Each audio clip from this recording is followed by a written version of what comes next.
The roll of the dice. Yeah. Shiesty, he home. He still on the label. 100%. Oh, yeah. Shiesty, I got big plans for Shiesty, man. Yeah. That's who I've been waiting on, Shiesty. Yeah. So, we finna go up through there now. And Pooh finna come out too, and I got big plans for him too. I got to just execute these plans. Everything right on time. Bro, it's very exciting times now. Yeah. I've been waiting on them, I can't lie. Who would play the young Gucci in your movie? I like, what's the dude play Shinofa? So what do you tell artists like your thugs and your little babies that probably feel the same way as you? Do you say, it might be time to get out of Atlanta? I told the baby that. I've been told the baby, hey, man, you might be too big for the city, you might need to move. You know what I'm saying? I never got a chance to tell Thug that, but I definitely told baby that before. Because he used to be there, the baby used to be there just walking around like regular, like in grocery stores and everything. Because so comfortable there. I got a comfort there. Like even time I went, if I'm in Atlanta and I have an episode, I go straight to my block. Because I know that block like the back of my hand. I always go there. It's just like them the familiar. It's like it's too familiar for me. You know what I'm saying? Mm-hmm. It's too familiar. Sometimes something too familiar for you, you got to get away from that because it's too much comfort there. It ain't no growth in comfort.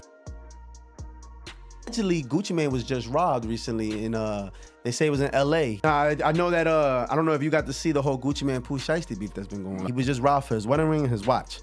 And they say Pooh Shiesty might allegedly have something to do with it, but they're not sure. But apparently him and Pooh Shiesty had a meeting in LA, and the meeting was over Pooh Shiesty trying to get off the 1017 label. And the whole turmoil between him and Pooh Shiesty happened because apparently Pooh Shiesty didn't like the way he handled the death of Big Scar. Big Scar was one of Gucci Mane's artists that was signed to 1017. He passed away over an overdose. He's from Memphis. He's actually Pooh Shiesty's little cousin. So him and Pooh Shiesty came up together.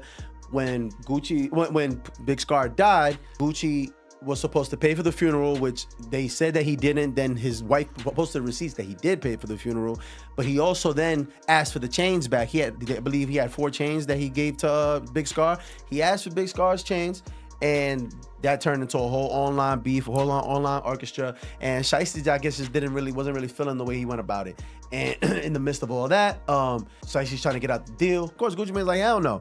And apparently it was like one of those Vanilla Ice Suge Knight situations where Pooh Shiesty pretty much walked in there and was like, yo, look, you gonna sign this shit. We gonna make sure you sign this shit. And apparently Shiesty was with some people and they made him sign it over. And then after they left, they say within minutes, a group of alleged some gangbangers rolled in there and relieved Gucci Mane of some jewelry. Now, I don't know how true that is, but it's been a rumor that's going up left and right. Nobody's been there to really say that it didn't happen, but they're also saying that Shiesty's trying to sign a Yo Gotti. There's a $10 million deal that's already been sitting. What if I told you? One of the biggest names in rap didn't get taken down by an enemy, but by someone he personally helped build. Not a random situation, not a misunderstanding, but something that was allegedly planned, step by step. And when you really look at what led up to it, it starts to feel less like a moment and more like a chain reaction that had been building for years. Because this story, it's not just about music, it's about power, loyalty, and what happens when both collide. Gucci Mane isn't just a rapper, he's a system. For years, he's been one of the most important figures behind the scenes, creating stars before the world even knew their names. Young Thug, Future, Migos. All of them came through a lane that Gucci helped shape. His label wasn't just a business, it was a launch pad. But here's the part people don't always talk about. When someone gives you that kind of opportunity, they also hold a certain level of control over your future.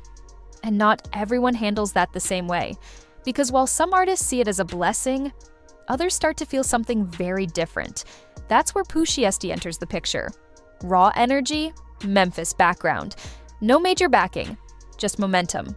And the moment Gucci saw it, he locked in. The signing happened fast, and the rise was even faster. Within months, Pooh Shiesty wasn't just buzzing, he was everywhere. Charts, streams, features. Back in Blood didn't just perform, it exploded. And just like that, he went from underground to unavoidable. But here's the thing about fast success. It doesn't give you time to process what you've actually signed up for. And sometimes, by the time you realize it, you're already locked in. On the outside, everything looked perfect. Hits, money, fame. But behind the scenes, there were layers people weren't seeing. Contracts in the music industry aren't always simple. Ownership, percentages, control. And when you're young and things move fast, those details don't always hit until later. By the time they do, it can feel like you're stuck in something you can't easily walk away from.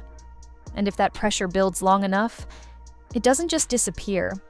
It turns into something else, something heavier. Right in the middle of all that momentum, things took a turn. Legal issues started stacking up, situations that couldn't be ignored. And before long, everything paused. The career, the music, the movement, all frozen. But here's the part that makes it more complicated. Even while everything else stopped, the business side didn't. Contracts don't pause, they don't disappear, they just sit there, waiting. And that kind of situation, it gives you a lot of time to think, maybe too much. Then came the moment that changed everything. A loss, close to home, someone important. Someone tied not just by music, but by blood. And when everything surrounding that situation started going public, it didn't just stay private. It turned into conversations, arguments, speculation, tension, different sides, different stories. And once that kind of narrative hits the internet, it spreads fast. But more importantly, it changes how people see each other. Because once trust gets questioned, everything else starts to feel different. Eventually, he comes back. New energy, same name. And the numbers? Still there. The streams didn't drop. The views didn't slow down. If anything, they kept climbing. The support didn't disappear either. Fans stayed locked in, watching every move, backing every release. And in a way, it proved something important, that the momentum never really left. Even with everything going on in the background, the spotlight was still right where it had always been, strong, unshaken, almost like nothing could interrupt it. But there was one problem. Nothing had actually changed behind the scenes. Same deal, same structure, same contracts that felt just as tight as before, and that same lingering feeling of being tied to something he didn't fully control. And when you combine success, pressure, and frustration, that's when things start to build. Because on the outside, it looks perfect. Numbers going up, attention growing, everything moving in the right direction. But internally, it's a completely different story. One that most people never see. And situations like that, they don't just stay quiet forever. They reach a breaking point. It creates a situation that can go one of two ways. Either you adapt, learn to work within the system, or you try to force a way out. And that's where everything begins to shift. Because then comes the moment that changes everything. A meeting gets set up. On the surface, it looks normal, routine even. Just business, just another conversation behind closed doors where deals get discussed and decisions get made. But according to what's been reported, it didn't stay that way. What was supposed to be a discussion turned into something much more serious. Tension rose, words carried more weight, and whatever was said in that room pushed things past the point of control. A situation that escalated fast, and once it did, there was no slowing it down, and suddenly, this wasn't about music anymore. It wasn't about charts, streaming numbers, or contracts behind closed doors. All of that, it faded into the background. What started as something people could debate quickly turned into something no one could ignore, because it crossed a line. And once that line is crossed, there's no undo button, no statement, no apology, no carefully crafted PR move can fully pull things back to where they were.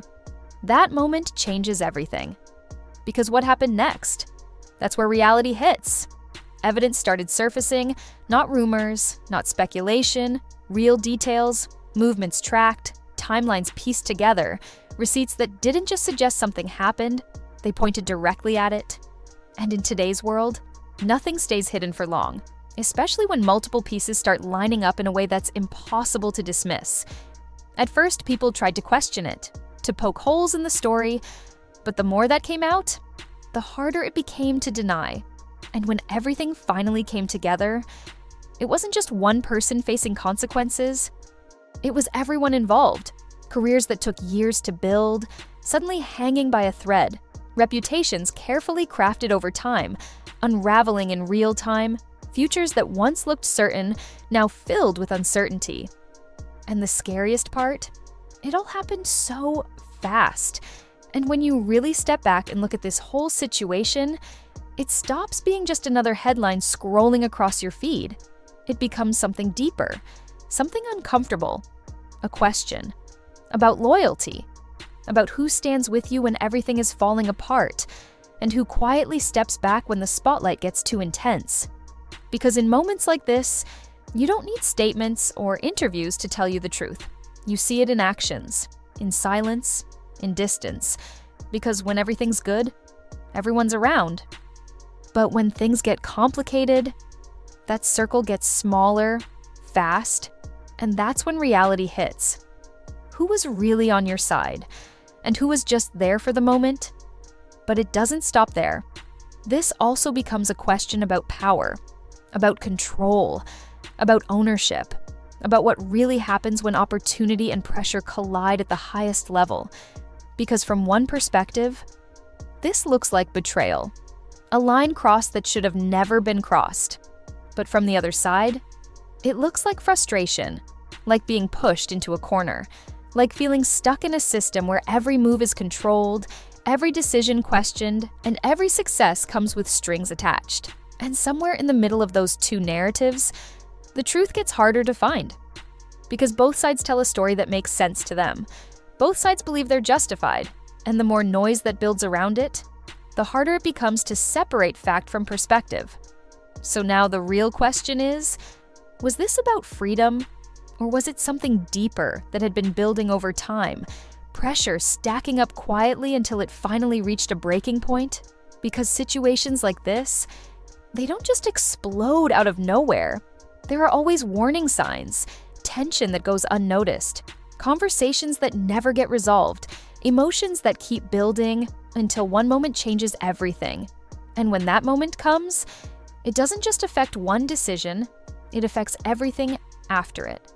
Because what you see on the surface is rarely the full story. If you made it this far, you already know this situation isn't as simple as it looks. And trust me, there are always layers people don't talk about, details that never make headlines, context that changes how everything feels once you understand it. So if you want more breakdowns like this, hit subscribe, because we're just getting started. And let me know in the comments, do you think this was desperation? Or do you think this was inevitable from the very beginning? Or something that was bound to happen? I'll catch you in the next one.